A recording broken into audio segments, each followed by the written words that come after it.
Bueno, continuamos con estas clases de ciencias sociales para los estudiantes del grado quinto. En ese componente de relación con la historia y la cultura. Y pues vamos a ver un nuevo tema que se llama la regeneración, en este caso de Colombia. Se les había solicitado con anterioridad el taller que pueden apreciar en pantalla. Pues como se dan cuenta, contiene varia información bastante extensa y muy importante de conocerla. Entonces, por eso se les había solicitado con anterioridad que se pudiera imprimir. Quienes no hay ningún problema, pueden transcribirla al cuaderno. Bueno, vamos a iniciar conociendo que la regeneración es un periodo en la historia de nuestro país que se conoció con este nombre.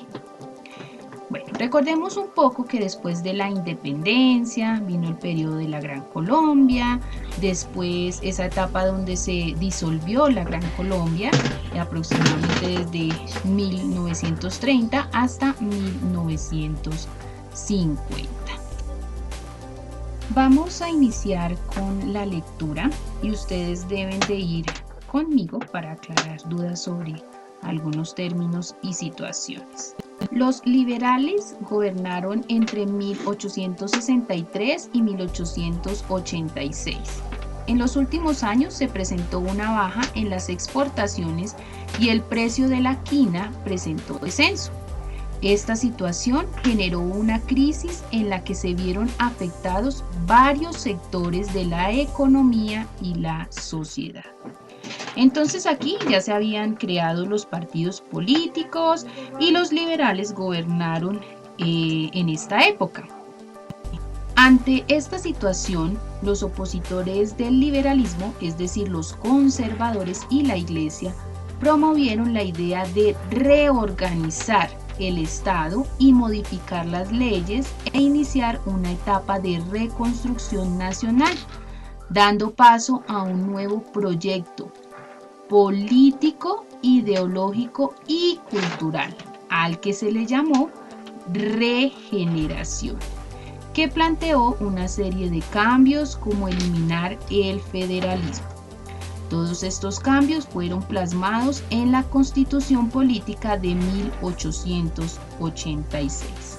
Entonces, la regeneración fue un proyecto político que no estaba de acuerdo con los que gobernaban en ese entonces, y los conservadores junto con la Iglesia se pusieron de acuerdo para plantear estas ideas.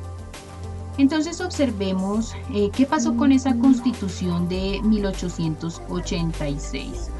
Uno de los políticos que más se opuso a los liberales fue el conservador Rafael Núñez, elegido presidente para los periodos de 1880 a 1884 y fue reelegido en 1884 hasta 1886. En el año 1884 organizó una asamblea en la que se plantearon los siguientes cambios. Antes de iniciar con todo ese proceso de reorganización, debemos recordar que como tal la Constitución es la ley máxima de una república, para que eso lo tengamos muy claro. Vamos a iniciar con los cambios administrativos. Bueno, aquí se eliminó el federalismo y se declaró a la nación como una república unitaria, perdón que allí repetí 2 veces, es decir, centralista. Recordemos que el federalismo era que las regiones tenían su autonomía de gobernar, de manejar su propio dinero, de cobrar los impuestos si así deseaban.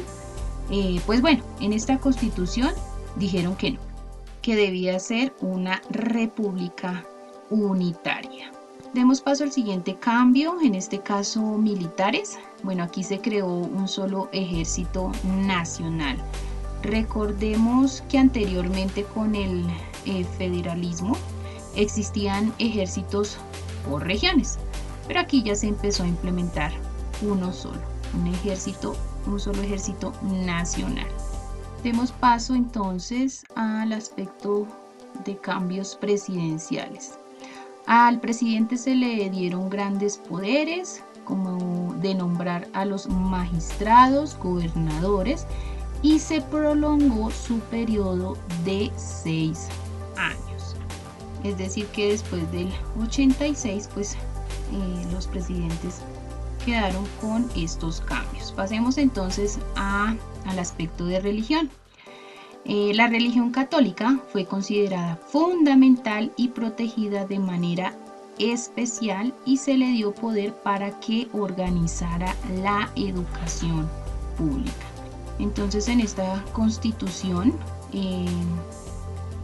la religión católica salió favorecida, ya que era protegida y al mismo tiempo la encargada de organizar la educación pública, es decir, que tenía un papel muy importante en esta época.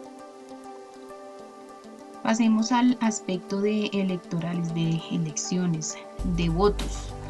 El voto fue restringido solo para los hombres que sabían leer y escribir o que tuvieran buenos ingresos económicos. Ojo con este aspecto. Aquí las mujeres aún no hacían partícipes, no se les permitía. Debían tener o cumplir más bien con cada uno de estos aspectos. Bueno, nos queda ya el último, en este caso sería judiciales. Se restableció la pena de muerte para delitos como traición a la patria y asesinato. Aquí entonces, pues quien manejara información confidencial, diera a conocer de pronto a otros entes importantes políticos, pues se implementaban este tipo de castigos. Entonces aquí, pues como mencioné anteriormente, ya dimos por finalizados algunos de los cambios que se plantearon en la Constitución de 1886. Vamos a hablar un poco sobre el proteccionismo, también un aspecto muy importante. Aquí se defendió que no se podía ingresar productos extranjeros al país.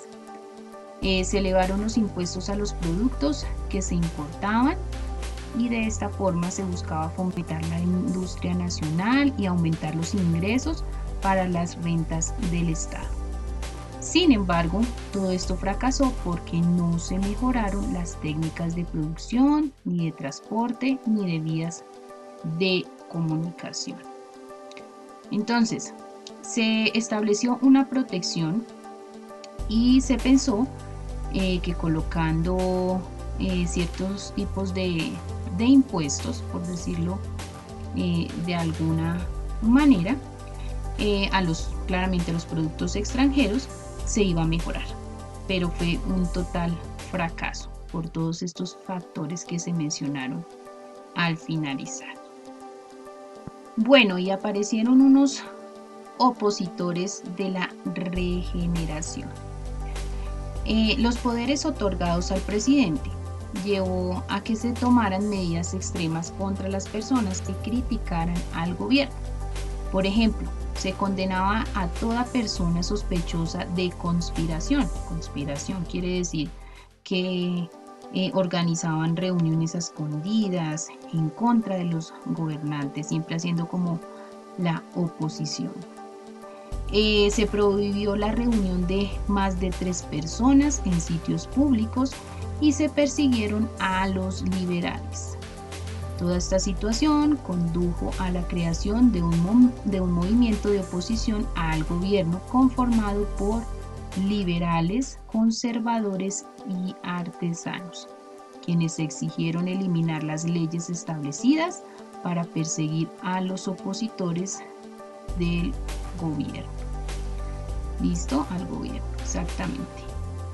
Con todo esto se vivió una crisis en la regeneración hacia el año de 1895.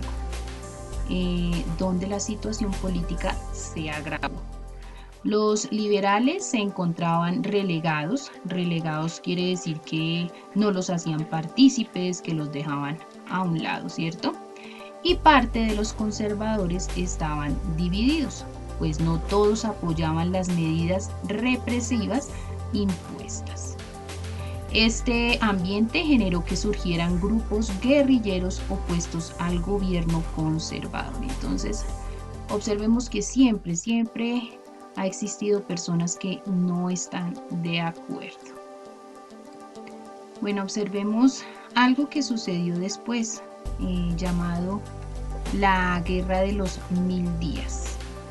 Bueno, la baja de los precios del café, un producto nacional, bueno, hoy en día también muy importante, y la imposición de impuestos a los exportadores desató inconformidad en todos los sectores.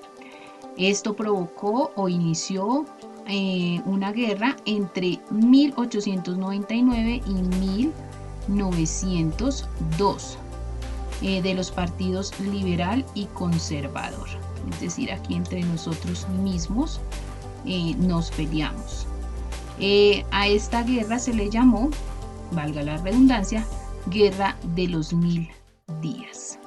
No porque haya durado 1000 días, porque de 1899 a 1902 son 3 años. Pues así le dieron el nombre. Más adelante vamos a enfocarnos en este tema. Como consecuencia de esta guerra, el país quedó en ruina y la muerte de cientos de personas, lo que generó un movimiento separatista apoyado por Estados Unidos.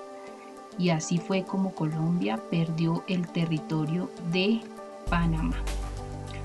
Una de las tristes historias que vivió nuestro país, consecuencia de diferentes conflictos, guerras, y pues también más adelante nos enfocaremos en esta situación. Para complementar nuestra información, pues vamos a realizar una pequeña actividad académica que consta de unas preguntitas y de una sopa de letras que vamos a desarrollar durante la sesión en línea. Importante eso. Perfecto. Muchas gracias, mis queridos estudiantes. Quedo atenta a posibles inquietudes.